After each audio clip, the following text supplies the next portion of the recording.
Hello সবাইকে, কেমন আছো, কি করো? আশা করি সবাই ভালো আছো। এখন বাজে 12টা। মাছ নিয়ে আসছি সকালে, ফ্রিজে রেখে দিছিলাম।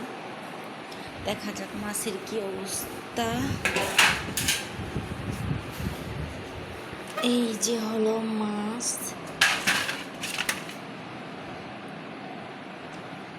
এগুলো নাকি নদীর মাছ।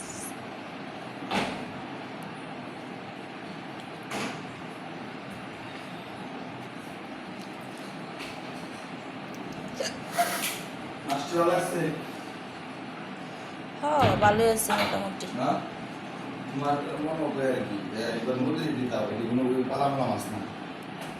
কোন নদীর মাছ? নদীর মাছ আর হলো নদীর মাছ দেখলে বোঝা যায় রে নদীর না। হ্যাঁ,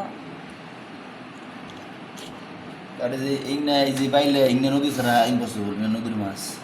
এই যে নদীর ইংনা এই বাটা নদীর হ্যাঁ, বেলে টেলে আছে, ভালোই আছে। 500 টাকা কিন্তু এইগুলা কি মাছ?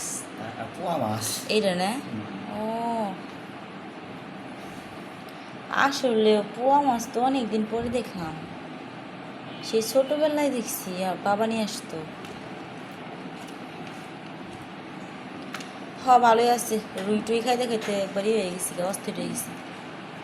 এটি ঢেঁড়স দিয়ে আলু দিয়ে ঝোল ঝোল করে রানলে ভালো লাগবে। পুটি হ্যাঁ ভাই, যেই তো রান্না করুন। শাকটি হয়ে গেছে, টইলে গেছে। এটা হলো মিষ্টি কুমড়ার শাক, খাইতে অনেক মজাই লাগবো। লাউ শাক তো খাইলাম, কচি আছে। হ্যাঁ, পুটিটা অনেক বড়। এখানে ঢেঁড়স আছে, পটল আছে, মরিচ আছে,